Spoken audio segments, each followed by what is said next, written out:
The STP model helps to optimize the diagnosis and treatment of sexual disorders. Narrated by Dr. Michael Perlman. Good sex therapists ask about sex in minute detail while maintaining rapport with their patient. When taking a sex status, the clinician asks probing questions, steps back as needed, then tries asking for more. The timing all depends on the patient's comfort level. Always try to identify key details about sexual friction, frequency, and fantasy in order to optimize treatment planning.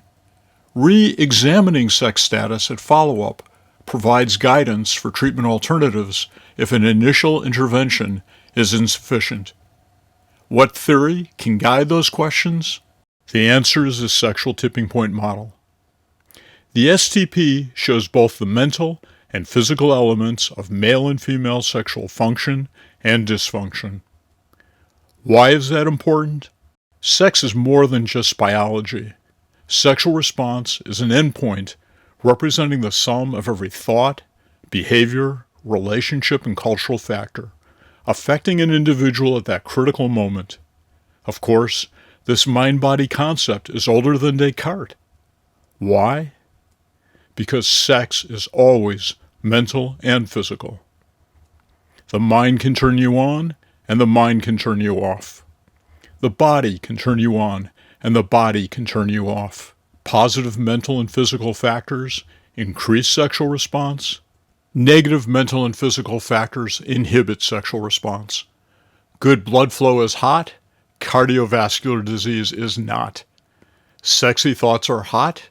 Performance anxiety is not. Yet all this is not binary. So many patients ask, is it just in my head or is it medical? It's always both, just to a greater or lesser degree. Dual control models explain such complexity. My mentor, Helen Kaplan, published this sketch in 1995, a few months before she died. We use that model of sexual motivation to discuss organic and physiological sexual inciters and suppressors. Helen's passing inspired my expanding her work into the sexual tipping point model.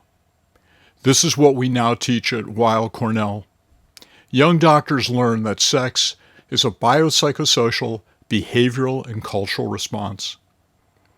Sexual disorders have various micro and macro, predisposing, precipitating, maintaining, and contextual factors, which trigger, reinforce, or worsen the probability of their occurring in any sexual encounter.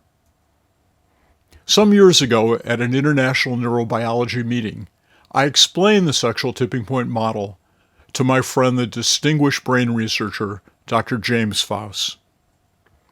How good health plus sexy mental and physical stimulation can result in sexual excitation, whether from the caress of a lover, a sexual fantasy, or a sexual pharmaceutical.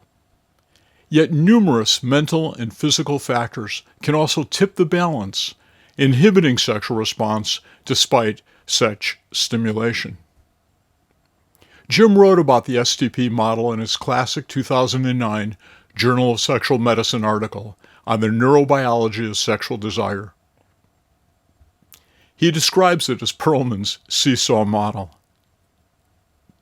Jim speaks of the brain's excitatory systems, how brain signaling by dopamine, norepinephrine, oxytocin, melanocortins stimulate and enhance sexual arousal, and how other transmitters like serotonin, opioids, and endocannabinoids can inhibit and satiate sexual response. This same knowledge about altering brain chemistry to turn on or turn off sexual response is the basis of many sexual pharmaceuticals. Yet, sex is more than just biology. The original manufacturer of the female sex drug, just approved by the FDA, created this video animation using Jim's theories and the sexual tipping point model. The animation illustrates flubanserin's mechanism of action to explain how that drug can help a woman recapture her sexual desire. How does the STP explain all this? There are 4 containers on the balance beam scales. They hold all known and unknown mental and physical factors that regulate sexual response. Each container holds thousands of mental and physical factors represented by the circles, which are sex positive, sex negative, or not. The size of those circles reflect that specific factor's impact level or valence.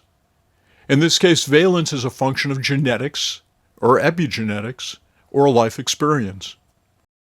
Yet there are also those factors yet to be identified by science.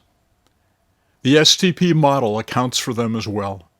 Some are mental and some physical.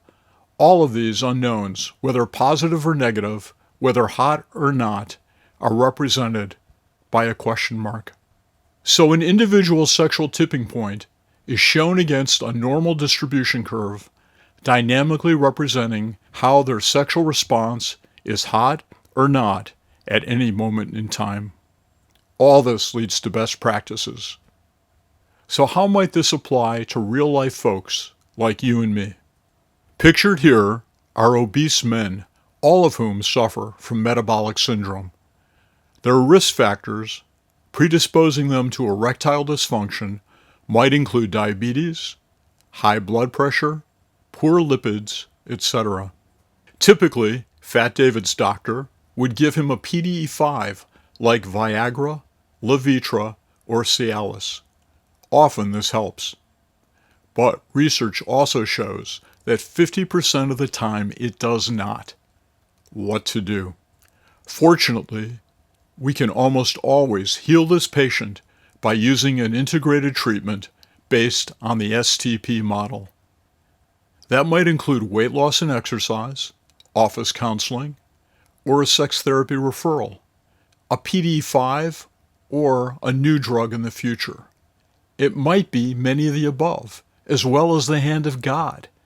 This is the ideal solution to balance risk and benefit. No doubt, new medical treatments will be brought to market and advertised to the public. But we must always remember that sex is more than just biology.